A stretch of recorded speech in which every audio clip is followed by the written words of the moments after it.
এইবোৰ যে অভিযোগ যে বাৰম্বাৰ আপোনালোকে দাঙি আছে উত্থাপন কৰি আছে কিছুটো প্ৰমাণ দিয়ক যে তেওঁ পাকিস্তানত ISI আমন্ত্ৰণত গৈছিল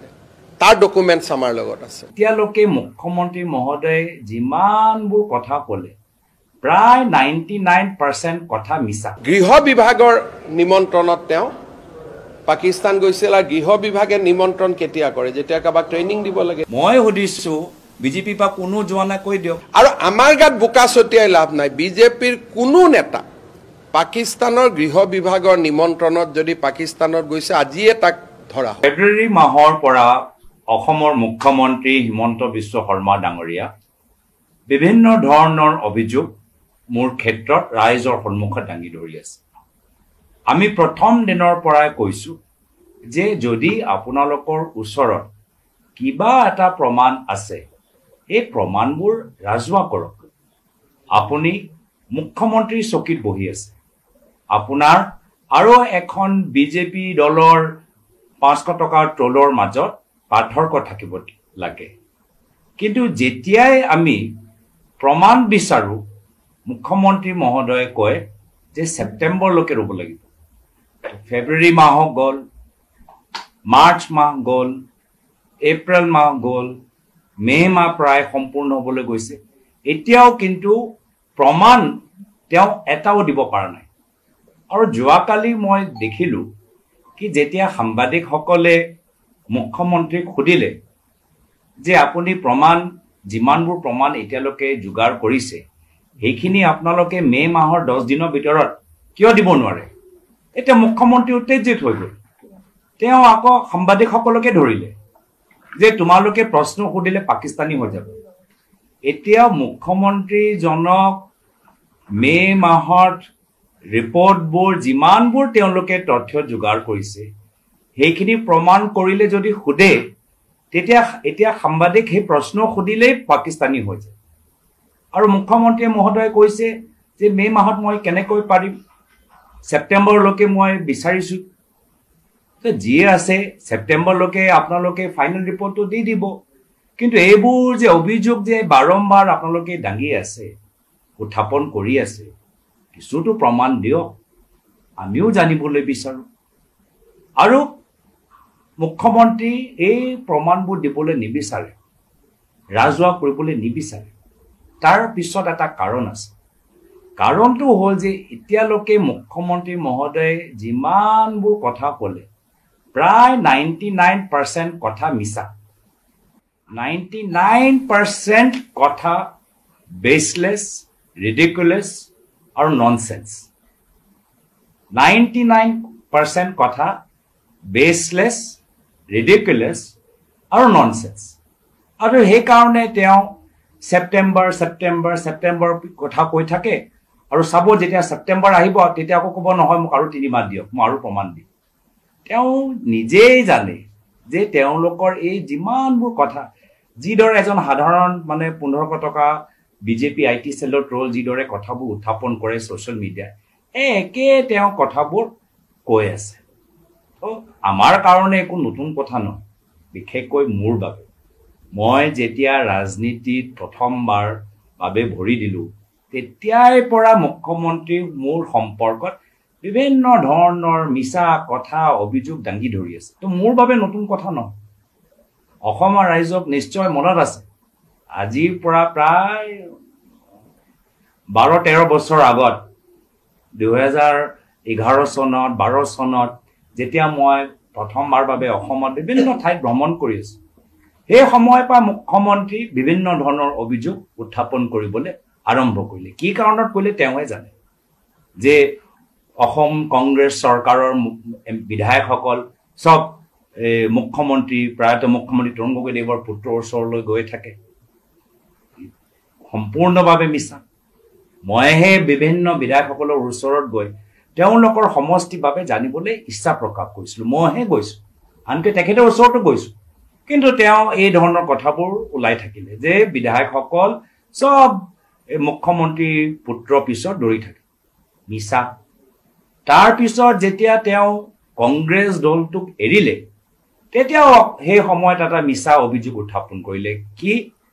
যে প্ৰায়তো তৰুণ গগৈদেৱে মোক মুখ্যমন্ত্ৰী বনাবলৈ বিচাৰে, সেইকাৰণে কংগ্ৰেছ দলৰ ভিতৰত তেওঁ কোনো ৰাজনৈতিক ভৱিষ্যত নাই, তেওঁ বিজেপি দললৈ যাব। সম্পূৰ্ণভাৱে মিছা। প্ৰায়তো মুখ্যমন্ত্ৰী তৰুণ গগৈদেৱে কিমান বাৰ ক'লে যে যদি গৌৰৱ গগৈ সোনকালে সময়ৰ আগত যদি কংগ্ৰেছ দলৰ ভিতৰত কিবা বেছি গধুৰ দায়িত্ব দিয়া যায়, তেতিয়া মোৰ পিতৃ জীয়াই থকা সময়ত ক'লে যে তেওঁ মোৰ বিৰোধিতা কৰিব, মানে নিজৰ ল'ৰাৰ বিৰোধিতা কৰিব। তেওঁ কৈছে কি যদি গৌৰৱ গগৈ বেছি আগত কৈ গধুৰ এটা দায়িত্ব দিয়া যায়। এইখিনি কেমেৰা সন্মুখত কৈছে, নতুন কথা নহয়। ৰাইজে যদি আপোনালোকে আৰ্কাইভবোৰ চাই সেইখিনি ক'ব। কিন্তু সেইটোতো হিমন্ত বিশ্ব শৰ্মা ডাঙৰীয়াক নিজৰ মিছা অপপ্ৰচাৰ কৰোঁতেতো বাধা দিয়া নাই। অপপ্ৰচাৰ বা তেওঁৰ এটা অস্ত্ৰ, বদনাম কৰা তেওঁৰ এটা অস্ত্ৰ, মানে বদনাম কৰাটো তেওঁৰ বাবে লাখতি। তাৰ বাহিৰে তেওঁ ৰাজনীতি কৰিব নোৱাৰিব যদি কোনোবাক যদি বদনাম কৰিব নোৱাৰে। তো তাৰ পিছত লাগি আছে। পিছত অলপ বছৰ আগতো দেখিলেই যে যেতিয়া ডিলিমিটেশ্যন হ'ল অসমত, বাকীবোৰ লোকসভা সমষ্টি প্ৰায় একেই আছে, মাত্ৰ কলিয়াবৰ লোকসভা সমষ্টি এনেদৰে টুকুৰা টুকুৰা কৰিলে যি ধৰণৰ কোনো লোকসভা সমষ্টি হোৱা নাই। মাত্ৰ কলিয়াবৰ লোকসভা সমষ্টি, য'ৰ পৰা মই দুবাৰকৈ 2014 চনত 19 চনত মই সাংসদ হ'বলৈ সুযোগ পালোঁ, সেইটোৱে এনেকুৱা টুকুৰা টুকুৰা কৰিলে য'ত কোনো সমষ্টিৰ ভিতৰত তেনেকুৱা কৰা নাই। তাৰপিছত নগাঁও, যোৰহাট, কাজিৰঙা লৈ কথাবোৰ, আৰু তাৰপিছত যোৰহাট যেতিয়া নিৰ্বাচন যেতিয়া হ'ল, তেতিয়াতো দেখিছে যে কেনেদৰে গোটেই জোৰ লগাই তেওঁ যোৰহাটত নামি পৰিল। তো কিবা কাৰণত তেওঁ মোক লৈ চিন্তিত, কিবা কাৰণত আমাক লৈ কিবা ইনচিকিউৰিটি কিবা এটা আছে। তেওঁ ভালদৰে থাকক, সুস্থ থাকক। কিন্তু আজি তাৰিখত অলপ এটা ফ্ৰাষ্ট্ৰেশ্যন তেওঁলোকৰ মাজত আমি দেখা পাইছোঁ। আৰু সেইকাৰণে বাৰম্বাৰ মানে মই কৈছোঁ যে 99% কথাবোৰ বেছলেছ, ৰিডিকুলাছ আৰু ননচেন্স, মানে অদ্ভুত। আৰু দিনে দিনে আৰু অদ্ভুত হৈ গৈছে। এতিয়া যোৱাকালি বা আজি যিখিনি কথা ক'লে আৰু অদ্ভুত। মানে তেওঁ মানে নিজৰ দেশৰ ৰাষ্ট্ৰীয় সুৰক্ষা নিয়ন্ত্ৰণ কৰা এজেঞ্চিসকলকে দোহাৰিছে, তেওঁলোকক বিফল কৰিছে, যি ধৰণৰ কথা আজি এইকেইটা দিনৰ ভিতৰত উত্থাপন কৰিছে। তো তেওঁ কিবা কাৰণত আগৰ পৰাই একদম মানে মোৰ ৰাজনৈতিক যাত্ৰা আৰম্ভণিৰ পৰা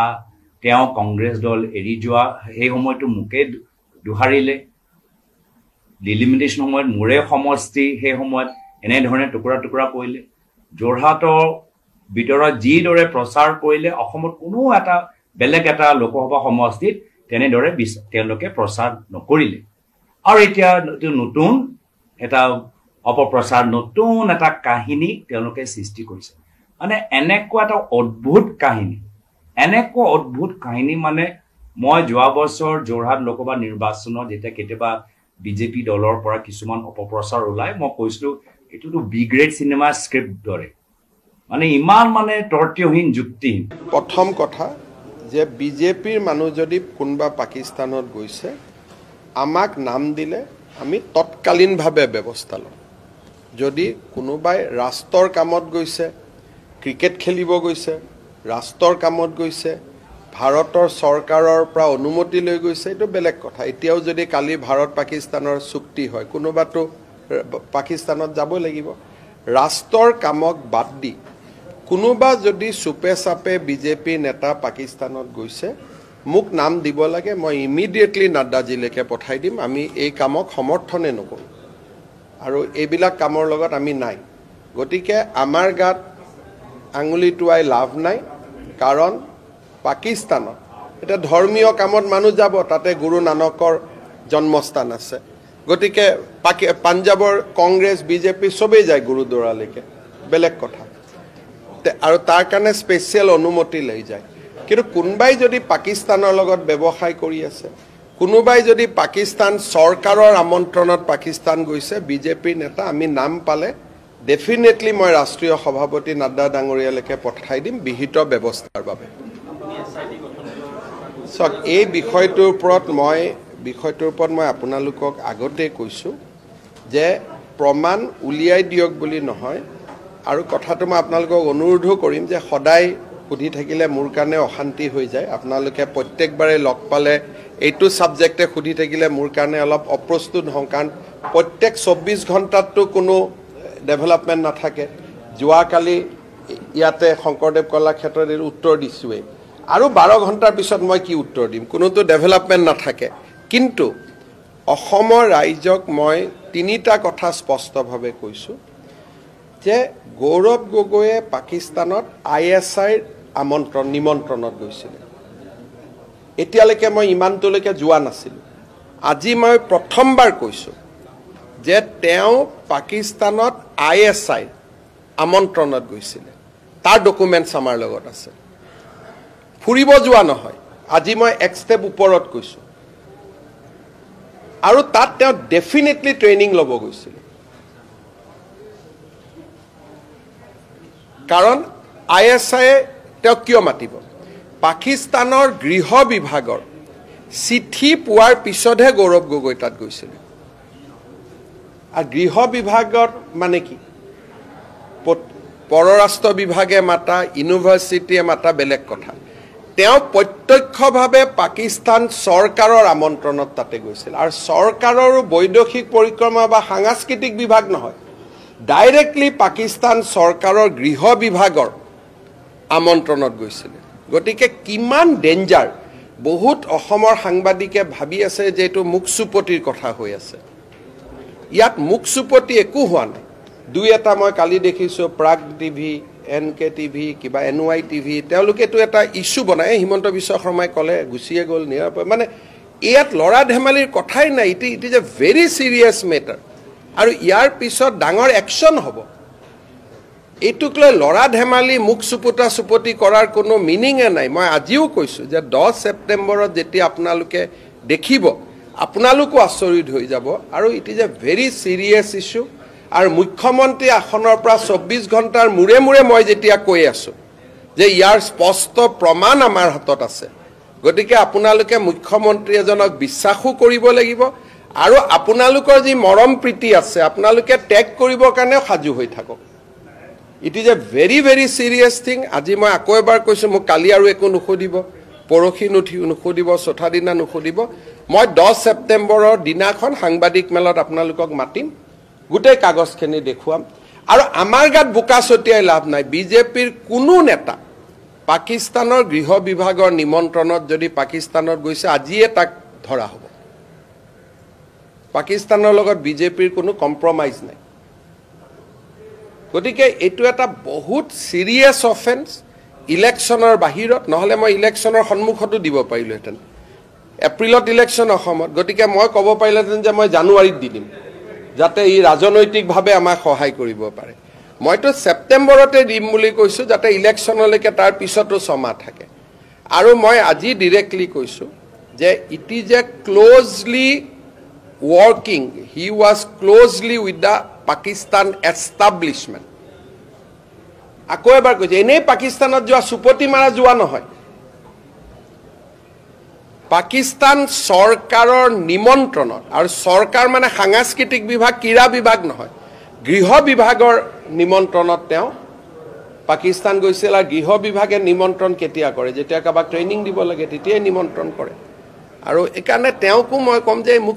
সুপতি কৰি থাকিব দৰকাৰ নাই অমুক কৰি দিয়ক প্ৰমাণ আছে যদি দিয়ক তেওঁ জানে যে মোৰ হাতত প্ৰমাণ আছে খালি মুখ প্ৰমাণখিনি আদালতৰ দ্বাৰা প্ৰত্যয়িত হ'ব লাগিব সেই প্ৰসেছটোৰ কাৰণে মোক 3 মাহ সময় লাগে কাৰণ আপোনালোকৰ মাজত তেওঁ সিম্পেথাইজাৰ বহুত আছে কালিয়ে মই ৰাতি গম পালো যি হুলস্থুল লগাই দিলে যে তেওঁ দিল্লীত তেওঁ গৃহ বিভাগে সিলেক্ট কৰিলে যিটো ফুটি আপোনালোকে কৰিলে মোৰ কেতিয়াবা এনেকুৱা লাগে যে মানে আপোনালোকো কত জড়িত হৈ আছে ৰাষ্ট্ৰৰ ভাবু কি যিটো কালি হুলস্থুল লগাই দিলে বিশেষকৈ প্ৰাগ টিভিত মইতো আচৰিত হৈ গলো যে কাবাৰ যেন ঘৰৰ লৰা কইনাৰ বিয়াহে ঠিক হৈ গল এইটো কথা তেনেকুৱা নহয় যি কাম কৰিছে তাৰ প্ৰমাণ আমাৰ লগত আছে আৰু ইয়াৰ পৰা বাছাৰ কোনো উপায় নাই হৈ আৰু বাৱে বন্ধ হৈ আছে আগ আৰু পিছৰ ফালেও লক আছে, সোঁ আৰু বাওঁ ফালেও লক আছে। এভিডেন্স আমি চকু দি দেখিছোঁ। খালি কাগজখিনি আনিবৰ কাৰণে মোক ছেপ্টেম্বৰ লাগে, আমি নটিচ দিব লাগে, আনিব লাগে, এটা এটাকৈ এম্বেচিয়ে কাগজ দিব। It takes time. 10 ছেপ্টেম্বৰে ফাইনেল। আৰু আজিৰ কথাখিনিৰ পিছত মোক আৰু কালি আপোনালোকে সুধি নাথাকিব, নহ'লে অসমৰ মানুহে ভাবিব যে CMটোৰ একো কাম নাই, খালি এইটোৱে কথা কৈ থাকে। গতিকে আপোনালোকে মোকো এক্সপ'জ কৰি নাথাকিব। উদ্যোগৰ কথা, কৃষিৰ কথা, মই গেছ চিলিণ্ডাৰ কেতিয়া দিম, চাউল দালি কেতিয়া দিম, মহিলা উদ্যমিতা কেতিয়া দিম, মোৰ সন্মুখত বহুত কাম আছে। এইটোকে সুধি থাকিলে মানুহে ভাবিব যে ই আছে যদি আছে 10 ছেপ্টেম্বৰত দিব, আৰু ইমান কিয় পকাই থাকিব লাগে। সেইকাৰণে আপোনালোকৰ